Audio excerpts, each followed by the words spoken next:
काफी ज्यादा गुस्सा हो जाते हैं, जिस वजह से उस वीडियो में आए हुए पुलिस को स्कूल से निकाल दिया जाता है। और यहाँ पर हमें पता चलता है कि ये सीओ सिर्फ एक सोशल मीडिया इन्फ्लुएंसर नहीं होती, बल्कि पढ़ने में भी काफी ज्यादा स्मार्ट होती है और उसका आईक्यू भी 163 होता है, जो कि काफी ज्यादा होता है। और वो अपनी लाइफ में हर चीज परफेक्टली करती है। और अब उसकी पुलिस वाली वीडियो सोशल मीडिया पे काफी ज्यादा वायरल हो जाती है, जिस वजह से उन पुलिस लड़कियों में से एक लड़की की मॉम आकर ईसीओ को थप्पड़ मार देती है। लेकिन ईसीओ तो बहुत ही स्मार्ट होती है, वो अपनी एक फ्रेंड गिंसो से उसे पीटते हुए रिकॉर्डिंग करवा लेती है जब उसने उसे चांटा मारा था। और उस लड़की की मॉम को बहुत ही गुस्सा आ जाता है और वो यूसीओ में एक चांटा मारने के लिए बढ़ती हैं। लेकिन तभी वहाँ पर पार्क आकर उनका हाथ पकड़ लेता है और उन्हें रुकने को कहता है। लेकिन तभी यहाँ पर यूसीओ मौका देख के उस लड़की की मॉम में एक चांटा मार देती है और वहाँ से चली जाती है। जिसके बाद पार्क यूसीओ को रोककर उससे कहता है कि जो भी तुमने किया ये काफी ज्यादा गलत है, तुम्हें उनसे अभी की अभी माफी मांगनी चाहिए। लेकिन यहाँ पर यूसीओ पार्क से कहती है कि मैंने उसे इसलिए मारा क्योंकि उसने मेरे फादर को जान से मार दिया।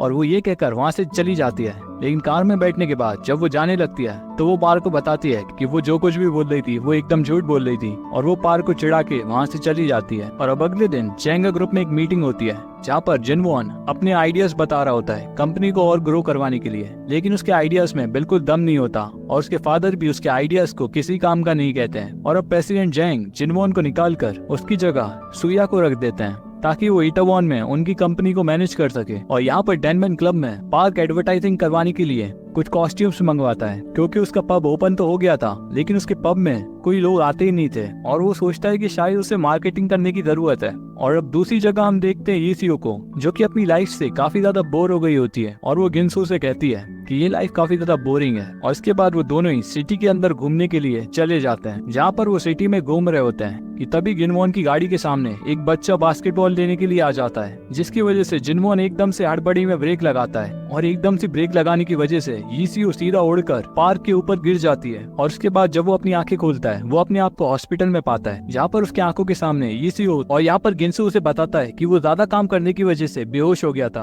और पार्क उसे अपने कॉस्ट्यूम के बारे में पूछता है कि वो कहाँ पे है। यहाँ पर गिंसू बताता है कि उसकी कॉस्ट्यूम को उन्हें फाड़ना पड़ा, लेकिन वो उसके कॉस्ट्यूम और उसके हॉस्पिटल का बिल पे कर देगा। और पार्क उसे उसके लिए थैंक यू कहता है और उसे अपने रेस्टोरेंट का एक टेम्पलेट दे देता है। और यहाँ पर गिंसू काफी ज्यादा शॉक में होता है, क्योंकि उसने कभी नहीं सोचा था कि कोई इंसान इतना भी अच्छा हो सकता है जो उन्हें पुलिस केस में ना फंसाकर इतने आराम से बिना पैसे लिए चला गया। और ईसीओ यहाँ पर उससे कहती है कि हो सकता है वो बहुत ही बड़ा गधा हो, क्योंकि शायद उसे पता नहीं है कि वो हमसे कितना ज्यादा कंपनसेशन ले सकता था। और इसके बाद हम देखते हैं कि यूसीओ और गिंसो दोनों ही पार्टी करने के लिए क्लब में चले जाते हैं, जहाँ पर वो दोनों काफी ज्यादा डांस करते हैं। और जो गिंसू का दोस्त होता है वो यीशु को देखकर उसकी तरफ अट्रैक्टेड होता है और वो गिंसू के पास जाकर उसे इस बारे में बताता है। लेकिन गिंसू उसे एकदम से रोक देता है और कहता है कि वो उसे पसंद करता है। और यहाँ पे हमें पता चलता है कि गिंसू और यीशु वैसे तो दोस्त होते हैं, लेकिन गिंसू को यीशु पे क्रश होता है और इसलिए वो अपने फ्रेंड से सीधा कह देता है कि उसे वो पसंद है। और इसके बाद वो नाइट क्लब से निकलकर एक पब में जाते हैं जो कि जेंगा ग्रुप का होता है। और यहाँ पर हम देखते हैं कि सुया उस क्लब को मैनेज कर रही होती है और वो इन्हें अंडर एज होने की वजह से क्लब से बाहर निकाल देती है। और अब क्योंकि उस क्लब से उन्हें निकाल दिया जाता है तो इस वजह से उन्हें पार्क के डेनमैन क्लब में आना पड़ता है, जहाँ पर सिंगवॉन भी उनसे आइडेंटिटी मांगता है। और उनकी आइडेंटिटी देखकर वो पहले समझ तो जाता है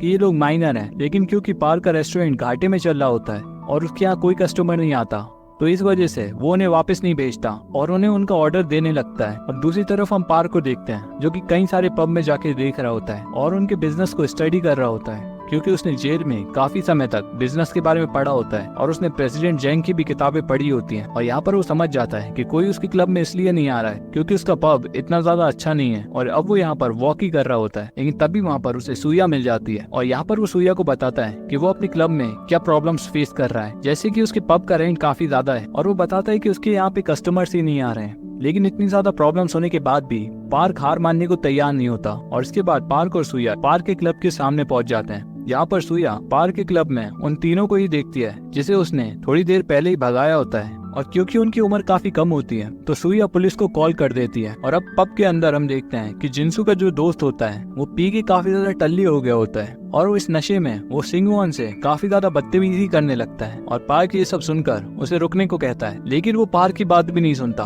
और वो वायलेंट ही होने लगता है और वो पार्क को घूसा मारने की कोशिश करता है। लेकिन तभी पार्क को धक्का देकर बीच में सिंगवॉन आ जाता है और वो गिंसू के दोस्त में बहुत जोरदार घूसा मारता है। और यहाँ पर सिंगवॉन को काफी ज्यादा गुस्सा आ जाता है, मतलब वो पूरे तरीके से पगला ही गया होता है और वो वहाँ पर एक उबलता हुआ गर्म खाना गिनसू के दोस्त के पैर के ऊपर डाल देता है और वो उसे और भी ज्यादा पीटने जा रहा होता है। लेकिन तभी यहाँ पर हायोनी उसे धक्का देती है और उसे समझाती है, जिसके बाद फाइनली सिंगवान भाई समझ जाते हैं। लेकिन थोड़ी ही देर में वहाँ पर पुलिस पहुंच जाती है और वो पार्क को बताती है कि उन्हें पार्क के क्लब के खिलाफ एक रिपोर्ट आई है कि वो माइनर्स को शराब पिला रहे हैं और इस वजह से इन सभी को पुलिस स्टेशन में जाना पड़ता है। और यहाँ पर पुलिस फाइनली डिसाइड करती है कि वो पार्क का क्लब को 2 महीने के लिए बंद कर देगी और यही उनकी सजा होगी माइनर्स को शराब बेचने के लिए। और पार्क पुलिस की बात समझता है और उनके डिसीजन को मान लेता है और यहाँ पर वो किसी पे भी दोष नहीं डालता, यहाँ तक कि उस बंदे पे भी नहीं जिसने उनके क्लब के बारे में रिपोर्ट की थी। और यहाँ पर पार्क गिनसू से भी घर जाने को कहता है, लेकिन यहाँ पर गिनसू ने आज तक पार्क जैसा अच्छा इंसान नहीं देखा होता जो कि इतनी शांति से जो सही है वही करता है। और तभी वहाँ पर पीछे से गिनवॉन आता है और यहाँ पर हमें पता चलता है कि गिनसू और गिनवॉन दोनों ही आपस में भाई होते हैं। लेकिन यहाँ पर जो गिनसू होता है वो गिनवॉन का